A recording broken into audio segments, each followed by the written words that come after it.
Imam Ahmad berkata, "Wa man ya'man 'ala nafsihi nifaq." Siapa yang bisa menjamin dirinya selamat dari sifat kemunafikan? Ini bukan maknanya Imam Ahmad menuduh kaum muslimin umumnya bisa terjerumus dalam kemunafikan, bukan. Tapi lebih kepada masalah keimanan. Artinya, seseorang yang ada iman dalam hatinya, mereka berhati-hati sekali. Khawatir jangan imannya tercoreng dengan kemunafikan. Dan ingat firman Allah Subhanahu wa taala, "Innal munafiqina fid darkil asfali minan nar." Orang-orang munafik itu di dasarnya api neraka. Masih lebih berat siksaan orang munafik daripada orang kafir di neraka. Allahu Rabbi wal Islam dini wa Muhammadan Rasulullah. Alhamdulillah.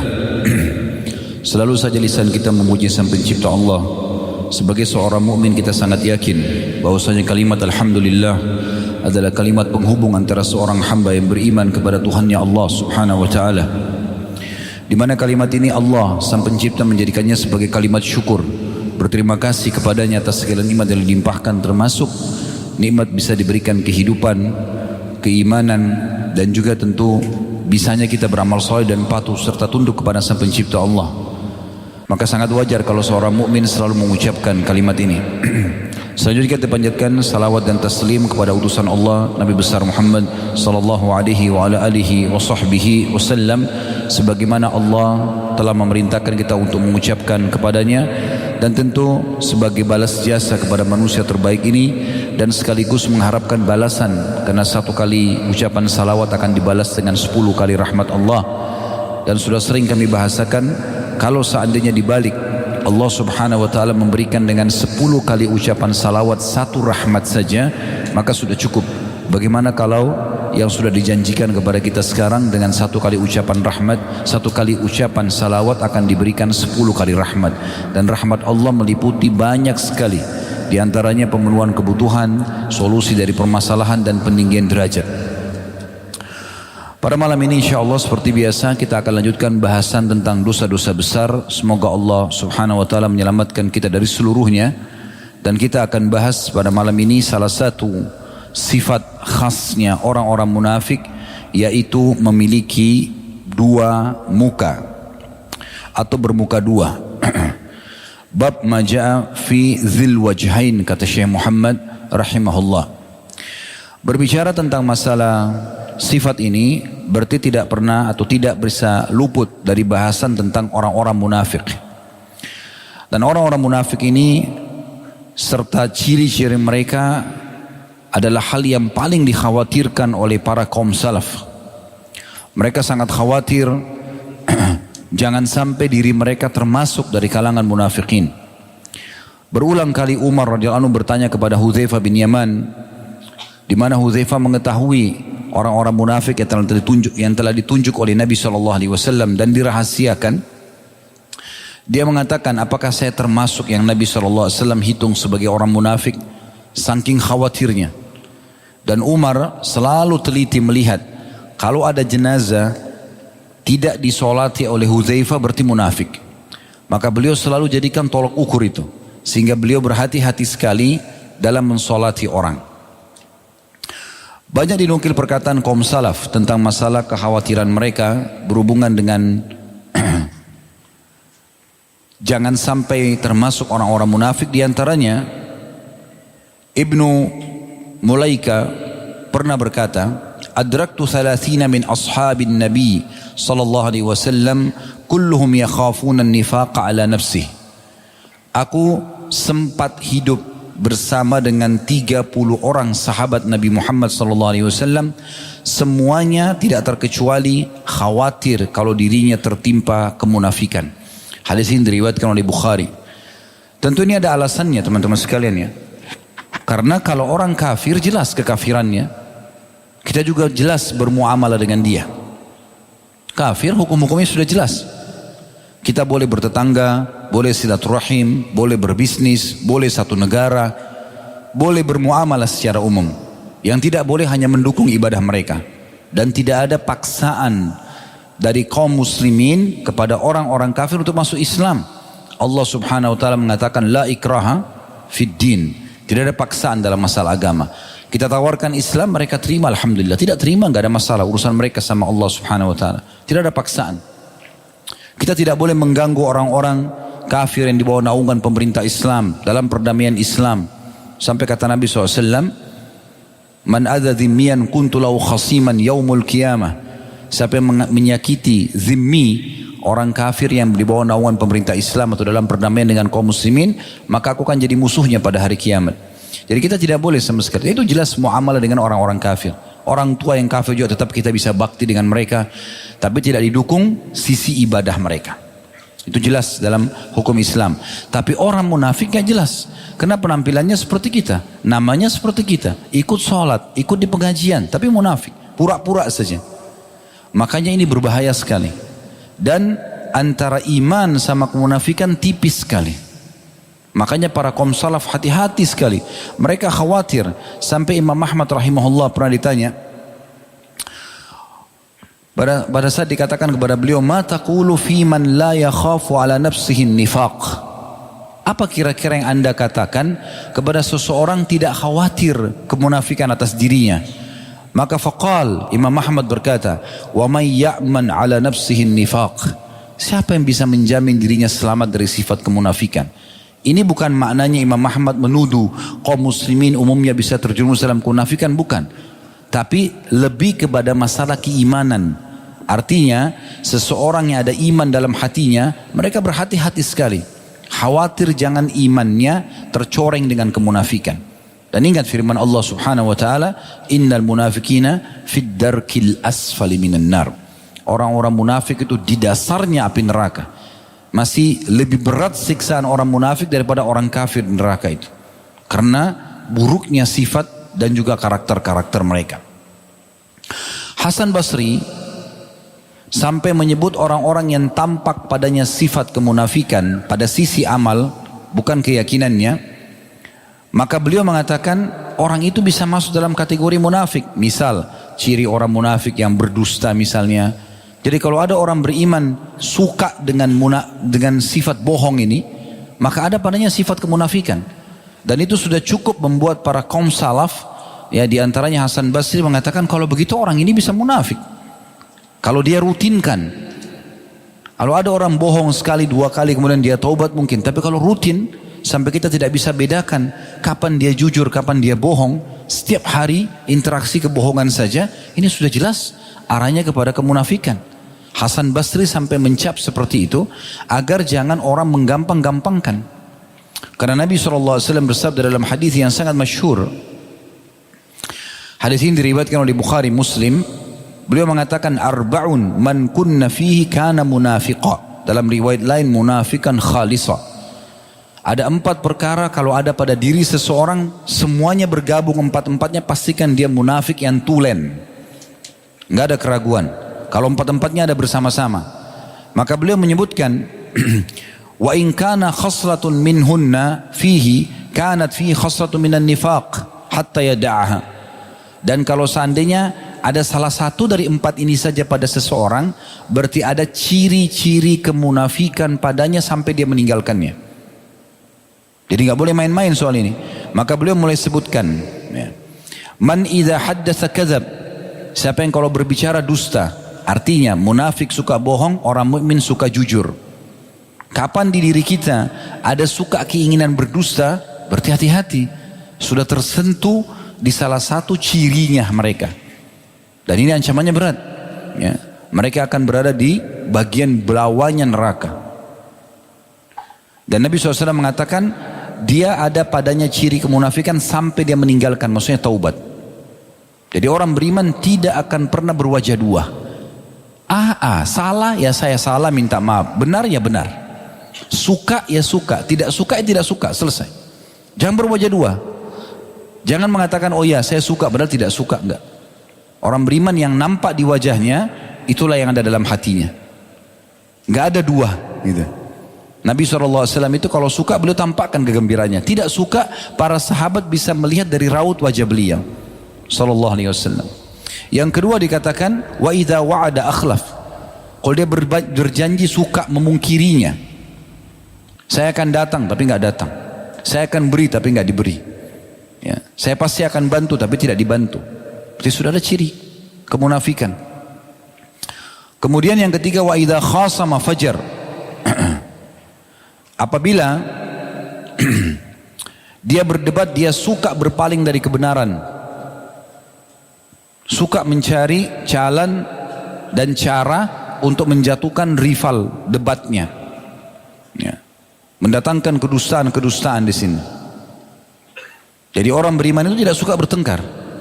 Kalau terjadi pembicaraan dan dialog antara dia dengan seseorang, dia sudah sampaikan argumentasinya, orang itu tetap ngotot dengan kesalahan, ditinggalkan. Itu yang Allah sebutkan tentang sifatnya ibadur rahman, hamba-hamba Allah yang maha pengasih, ya. Yaitu wa idza khatabahumul jahiluna qalu salama. Kalau orang bodoh mengajak mereka berdebat, mereka mengatakan salama. Kalau gitu terserah kamu deh. Terus sampaikan, sholat ya gini, sok pintar, ya udah biarin aja, tinggalkan. Orang beriman tidak akan duduk habisin waktunya pada orang yang tidak mau dengar nasihat. Tapi yang penting sudah disampaikan. Tapi kalau orang munafik tidak, memang dia terus berdebat, dia terus menyampaikan segala macam hal. Gitu kan. Bahkan seringkali terjadi mereka itu salah. Dan yang terakhir, wa idza ahada ghadar. Ya.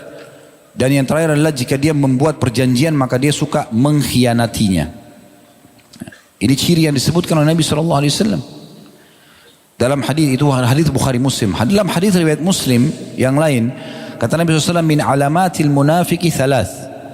Ciri-ciri orang munafik jelas sekali ada 3. Idza haddatsa kadzab, kalau berkata selalu berdusta. Wa idza wa'ada akhlaf, berjanji maka dia pungkiri. Wa idza tumina khan, diberikan amanah maka dia berkhianat.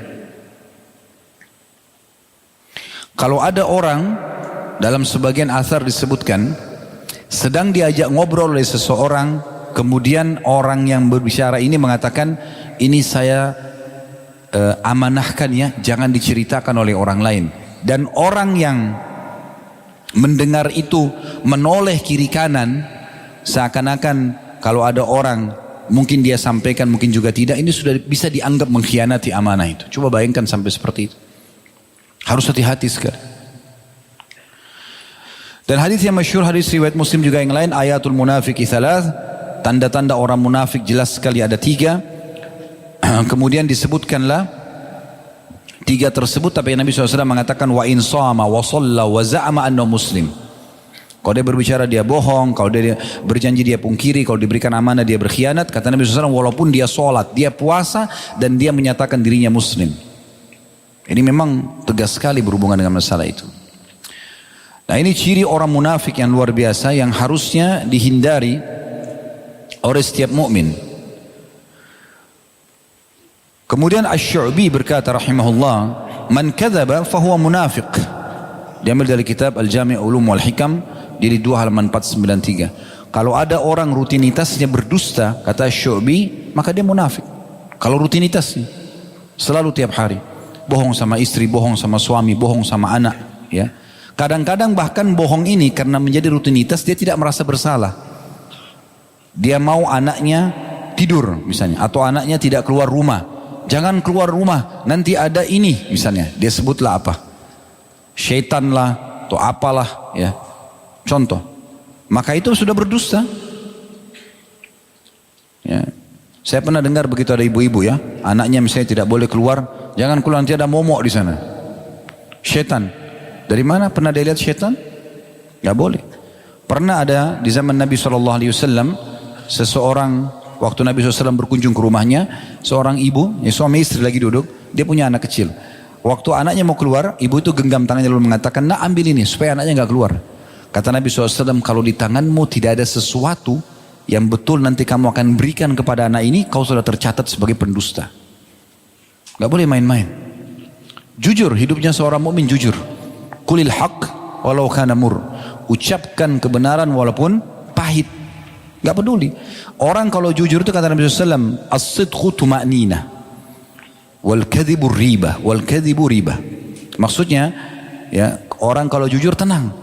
Memang betul pada saat awal kita jujur berat, tapi selesai, clear pada saat itu. Kita udah akui kok, ya saya salah, saya akan perbaiki. Kan selesai.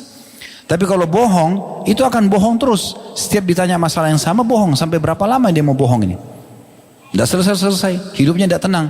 Setiap kali disebutkan permasalahan yang sama, walaupun bukan dia yang sedang disinggung, dia akan ketakutan. Lalu kenapa harus hidup dalam keadaan seperti ini? Al-Hasan Basri juga mengatakan, ma khafahu illa mu'min wala amanahu illa munafiq. Orang yang khawatir terjatuh pada kemunafikan itu adalah orang-orang mukmin yang sebenarnya. Karena takutnya dicap oleh Allah sebagai orang munafik, dia tidak pernah bohong, dia jaga betul, tidak pernah pungkiri janji, tidak pernah khianati, ya, tidak pernah curang dalam perdebatan atau dalam dialog misalnya, sebagaimana ciri-ciri yang sudah disebutkan. Maka itu orang mukmin dan selalu merasa aman dari kemunafikan. Justru itu adalah kemunafikan yang sebenarnya. Jadi kita sedang bicara tentang ciri ini, ciri orang munafik, ya, di mana memang ciri mereka sangat luar biasa gitu. Hudzaifah bin Yaman radhiyallahu anhu pernah ditanya tentang munafik itu seperti apa. Hudzaifah bin Yaman terkenal orang yang memang banyak mengetahui informasi dari Nabi SAW tentang siapa orang munafik. Beliau tahu satu persatu namanya. Beliau mengatakan, minal munafiqi qala alladhi yasiful islamu wa la ya'malu bihi.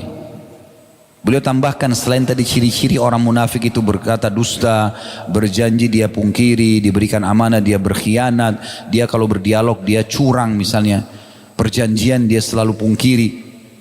Maka beliau mengatakan, ya, orang yang mengaku Islam termasuk munafik namun tidak mengamalkan ajaran Islam. Diambil dari kitab Hilyatul Auliya jadi 1 halaman 282. Jadi dari perkataan Hudzaifah ini, orang-orang yang banyak mengatasnamakan saja Islam tapi tidak mempraktikkan Islam, tidak mau belajar, beliau mengatakan orang ini kalau terus dalam keadaannya bisa dicap sebagai orang munafik. Untuk apa dia hidup sebagai seorang muslim? Bertahun-tahun tidak pelajari sholat, tidak pelajari puasa, tidak pelajari perintah-perintah agama yang akan dia diminta pertanggungjawabannya hari kiamat. Tidak pernah mau belajar kenapa ini haram dan itu haram sehingga dia tinggalkan. Terus dalam kebodohannya, maka orang seperti ini berbahaya sekali. Ini perkataan Hudzaifah radhiyallahu anhu. Beliau juga mengatakan, al-munafiquna al-yawma syarrun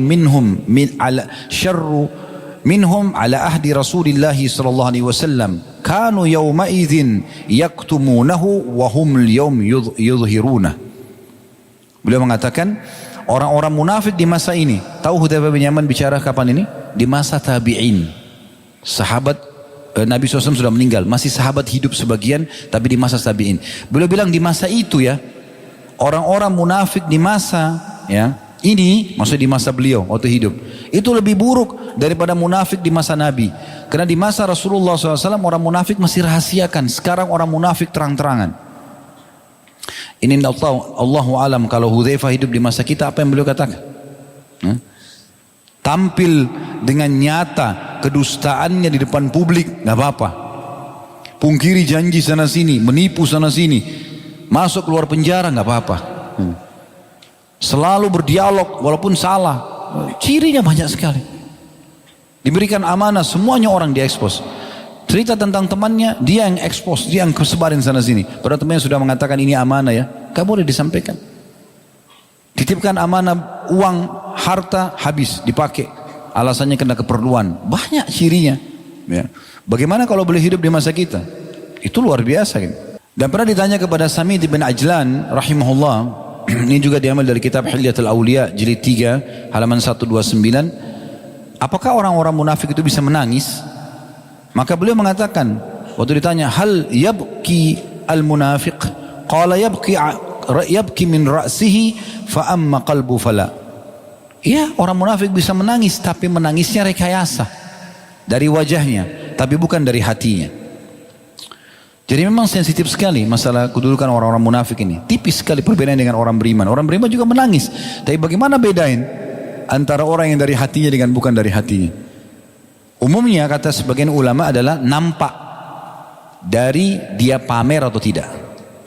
Kalau ada orang menangis justru di saat dia sendiri, ya, ataupun di keramaian dia menangis tapi dia coba sembunyikan, maka itu ciri orang beriman.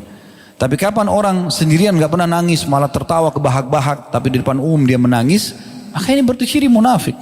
Dia memang hanya untuk dipuji, Ya, sebagaimana ciri khasnya orang-orang munafik juga. Imam Al-Auza'i rahimahullah mengatakan innal mu'mina yaqulu qalila wa ya'malu katsira.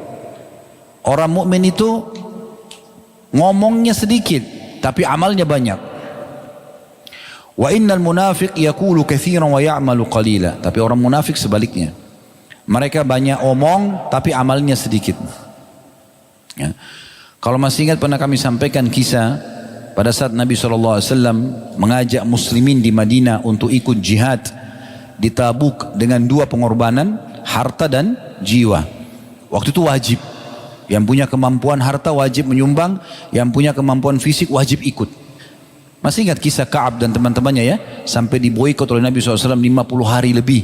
Karena mereka tidak ikut berjihad waktu itu, karena wajibnya. Ya. Intinya waktu itu Nabi SAW kumpulkan. Beliau selalu kalau mau jihad kumpulin harta dulu. Setelah terkumpul baru beliau bentuk pasukan. Harta ini tujuannya untuk membantu pasukan muslimin yang belum punya kuda, yang belum punya pedang, perisai, perlengkapan perang intinya. Maka Nabi SAW mengatakan, ayo menyumbanglah muslimin. Ada di antara muslimin, sahabat Nabi yang datang, saking banyaknya dia nyumbang, sampai dia bawa emas dan peraknya itu di kain dan dia angkat jatuh karena beratnya. Bawa ke hadapan Nabi SAW, ya Rasulullah ini. Ada orang-orang munafik yang hadir di majelis Nabi bilang apa? Riya. Mereka enggak nyumbang, tapi mereka nilai sumbangannya orang. Coba. Dari mana dia tahu orang ini riya? Hah? Di masa kita sekarang ini banyak sekali orang begitu lisannya, gampang.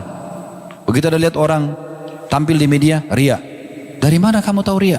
Pernah lihat isi hatinya? Gitu kan? Tidak bisa kita vonis orang. Tidak boleh sama sekali. Nanti insya Allah di hari Sabtu kita akan ada tablik akbar tentang Abu Musa al-Asy'ari, kembali menghidupkan serial tablik akbar sahabat. Insya Allah ada bahasan tentang masalah itu. Salah satu cirinya adalah bagaimana seseorang mukmin harus jauh dari menilai orang dan memvonis orang. Masalah riyaknya itu penting sekali. Kita harus hati-hati. Ya. Kemudian ada juga orang yang datang, dia tidak punya kecuali beberapa butir kurma. Ditaruh di keranjang kecil. Dia mengatakan, ya Rasulullah, hanya ini kepunyaan saya disumbang. Apa kata orang munafik? Mereka nggak nyumbang ini. Yang tadi banyak dibilangi riya, yang ini lagi mereka ngomong, mau diapain berapa butir kurma? Baik, berapa butir kurma lebih baik daripada kamu yang tidak menyumbang sama sekali. Hah? Jadi kalau ada orang datang dalam majelis ilmu atau di satu komunitas muslim, cuma tahu menilai-nilai saja, orang nyumbang semua, itu riya tuh. Dia tidak nyumbang, ini berarti cirinya dia nih. Ya. Atau ada orang nyumbang, mau ngapain 1.000 rupiah? Gitu. Padahal dia sendiri 50 rupiah pun tidak nyumbang. Nah, gitu. Nah ini berarti ciri mereka seperti itu. Wahab bin Munabbi mengatakan tentang orang munafik, min khisalil munafik an yuhibbul hamda wa yakrahu dzam. Di antara sifat orang munafik adalah gila pujian dan benci celaan. Ini semua dari kitab Hilyatul Aulia. Jadi menceritakan tentang para orang-orang yang dekat dengan Allah Subhanahu wa taala, ya. Jadi orang munafik itu suka sekali pujian. Kalau dipuji dia makin bangga. Makin banyak dicerita tentang kelebihan-kelebihan dia. Dan kalau dia dicerca atas perbuatannya nggak mau. Orang beriman terbalik. Dipuji dia nggak suka. Kalau dicerca dia jadikan bahan introspeksi. Oh, mungkin ada yang salah dari saya. Makin kuat iman seseorang mukmin, makin dia jadikan sebagai serangan yang sampai kepadanya adalah peringatan dari Allah di dunia agar di akhirat tidak dihisab. Itu ciri orang beriman. Apapun sifatnya. Kalau ada orang yang serang kita, menyebut-nyebut tentang sebuah keburukan walaupun kita tidak lakukan, jadikan sebagai peringatan. Kalau kita tidak lakukan, berarti kita akan panen pahala tambahan pada hari kiamat. Sebagaimana juga disampaikan oleh Ummul Mukminin Aisyah radhiyallahu anha pada saat beliau ditanya tentang beberapa orang yang membicarakan tentang Abu Bakar sama Umar setelah keduanya meninggal dunia radhiyallahu anhuma.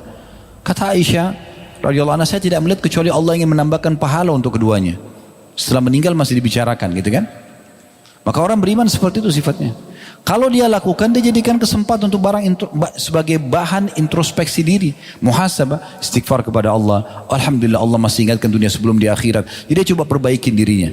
Dan nanti Allah punya cara untuk menutupi kesalahan tersebut. Dalam perkataan yang lain, Fudail bin Iyad rahimahullah, seorang tabi'in juga menyebutkan, Masih dari kitab yang sama, tapi beda di jilidnya, jilid 8 halaman 95. Ini Fudail bin Iyad, sahabat dekatnya Abdullah bin Mubarak rahimahumullah semua. Ini ulama-ulama tabi'in yang masyhur dengan kesolehannya. Beliau mengatakan al-ghibtatu minal imani wal hasadu minan nifaq. Ghibtah itu artinya iri pada seseorang mukmin yang fitrahnya secara alami bisa kita bersaing dengan dia di hal positif tanpa mengharapkan nikmat itu hilang dari dia. Misal contoh, seorang mukmin saudara kita punya kelebihan ilmu. Seorang mukmin misalnya punya kelebihan ibadah, sholat malam, hafal Quran, ya. Punya harta, secara fitrah kita masih bisa bersaing. Maka kita iri, ya. Karena orang ini punya kelebihan dan dia habiskan jalan Allah. Ilmunya dia pakai untuk mengajar, Al-Quran dipakai untuk baca siang dan malam, di sholat malam, mengajar, buka pesantren-pesantren Al-Quran, hartanya dihabiskan, infakkan jalan Allah gitu kan. Dia orang seperti ini kita iri pada dia, tapi tidak berharap hilang dari dia. Secara fitrah alami kita masih bisa bersaing situ. Artinya kita masih bisa mengatakan, ya Allah berikan saya seperti dia atau lebih. Itu ghibtah namanya, itu boleh. Itu tidak masuk dalam iri yang dilarang. Makanya beliau mengatakan al-ghibtatu minal iman. Selalu merasa mau bersaing positif pada orang mukmin yang punya kelebihan yang kita tidak miliki selama secara fitrah sekali lagi kita bisa menjangkaunya. Antum tidak masuk dalam ghibtah kalau ada orang memang diberikan kelebihan paras wajah, tampan dan cantik, antum minta supaya Allah kasih seperti dia, itu nggak mungkin. Kan gitu. Itu kan nggak mungkin.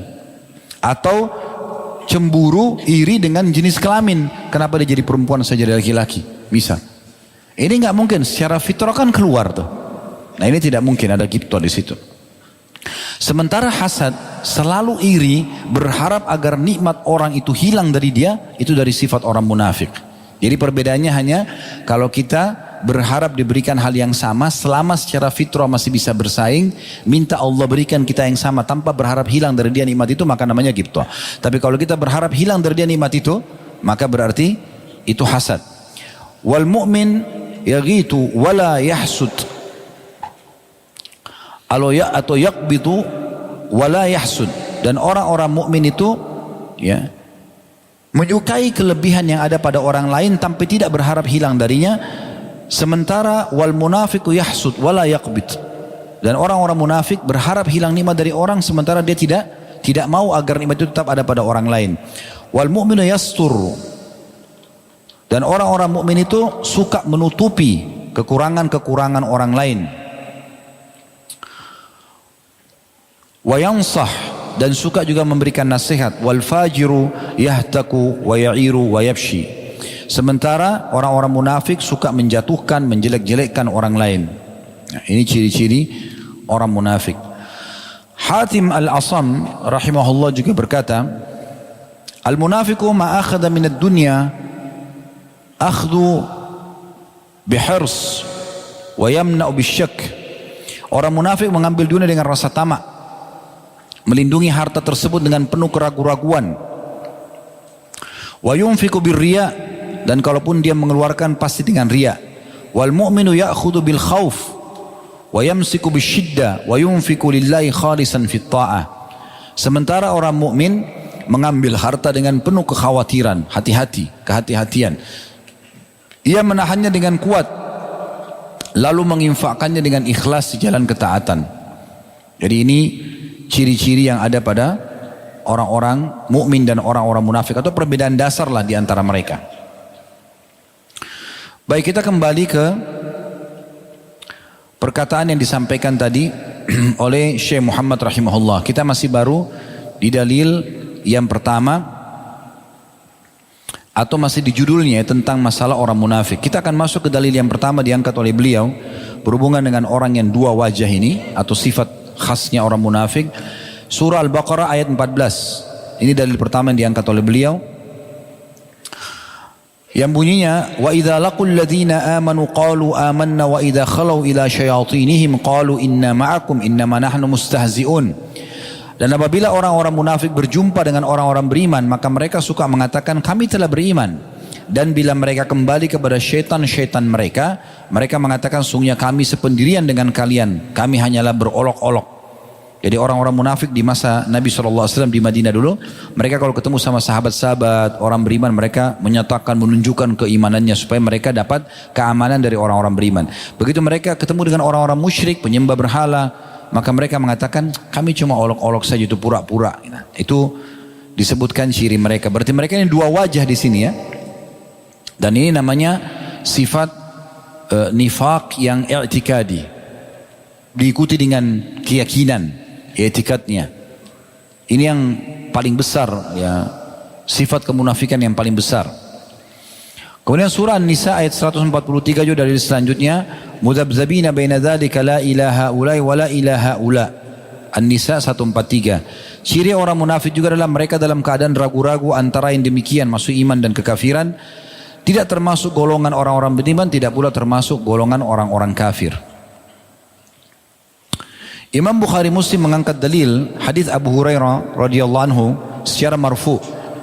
Tajidu syarran nasi yaumal qiyamati dzal wajhaini alladhi ya'ti haula'i biwajhin wa ya'ti haula'i biwajh. Kata Nabi SAW, kalian akan dapati orang yang paling jelek pada hari kiamat, orang yang paling buruk ya, kedudukannya di sisi Allah, tentu paling berat juga siksaannya adalah orang-orang yang suka bermuka dua, yang mendatangi mereka ini dengan sebuah muka dan mendatangi mereka dengan muka yang lain lagi, atau mendatangi mereka dengan sebuah muka yang lainnya. Hadis ini riwayat Bukhari Muslim ya. Dari hadis ini keluar hukum tentang masalah berwajah dua ini adalah dosa besar, karena sudah kita jelaskan dari awal belajar dosa besar ikhwas sekalian, bahwasanya cirinya adalah kapan ada ancaman berarti dia dosa besar. Dan Anas radhiyallahu anhu juga mengatakan, dalil selanjutnya diangkat oleh Syekh Muhammad rahimahullah, hadis riwayat Tabarani dalam Mu'jam Al-Awsat, dan Al-Haythami juga menyebutkan dalam Kitabul Majma' secara marfu', man kana dza lisanaini ja'alallahu lahu yaumal qiyamah lisanaini min nar. Barang siapa yang mempunyai dua lisan, dua omongan yang berbeda, maka Allah akan menjadikan baginya pada hari kiamat dua lisan dari neraka. Dua lisan dari neraka. Dalam riwayat yang lain disebutkan, man kana lahu wajhani fid dunya kana lahu yaumal qiyamati lisanani minan nar. Barang siapa yang mempunyai dua wajah di dunia, jadi di sini senyum, di belakang dia memburuk-burukan orang misalnya, maka dia pada hari kiamat akan memiliki dua lisan dari neraka. Dua lisan dari neraka. Jadi ini beberapa dalil yang diangkat oleh Syekh Muhammad rahimahullah. Kita coba lihat penjelasan ulama berhubungan dengan masalah makna daripada hadis-hadis ini. Di antara hadis tadi yang Nabi SAW mengatakan, inna syarran nasi dzul wajhaini, sesungguhnya manusia yang paling buruk adalah orang yang memiliki dua muka, alladzi ya'ti haula biwajhin wa haula biwajh, yang datang kepada sekelompok dengan wajah dan datang kepada kelompok lain dengan wajah yang lainnya. Juga sabda Nabi SAW, man kana lahu wajhani fid dunya kana lahu yaumal qiyamati lisanani minan nar atau min nar. Siapa yang memiliki dua wajah di dunia, maka ia akan memiliki dua lidah dari api di hari kiamat nanti di akhirat. Kemudian juga ada perkataan yang lain dari Nabi SAW, la yambagi lizil wajhaini an yakuna amina. Orang yang memiliki dua wajah sebaiknya tidak dipercaya. Hadis riwayat Bukhari. Kapan kita sudah temukan seseorang memiliki dua perkataan begini, suka berubah-berubah, tidak jelas, maka tidak layak untuk dipercaya. Seorang tabi'in bernama Sa'ad, Bilal bin Sa'ad rahimahullah, beliau menjelaskan tentang makna dzul wajhaini, dua wajah dalam hadis atau beberapa riwayat yang itu sudah disebutkan. Beliau mengatakan, la takun za wajhaini wa za lisanaini tudhiru linnasi liyahmaduka wa qalbuka fajir. Beliau mengatakan yang dimaksud dengan orang yang paling buruk hari kiamat memiliki dua wajah adalah seakan-akan Nabi mengatakan, janganlah engkau menjadi orang yang memiliki dua wajah dan dua lisan. Kenapa disebutkan dua wajah dan dua lisan? Ada orang yang mimik wajahnya beda, senyum dengan seseorang tapi dia murkah misalnya ya. Atau ada orang yang berkata suka tapi sebenarnya dia tidak suka, maka dua lisan. Engkau menampakkan hal-hal yang terpuji di depan orang-orang padahal hatimu penuh dengan kemaksiatan dan kemungkaran. Nah ini dijelaskan ya. Orang-orang munafik punya namanya nifaq i'tiqad, ya, keyakinan. Seperti dia menampakkan sebagai orang mukmin tapi dia orang munafik. Ini yang paling besar tadi saya katakan.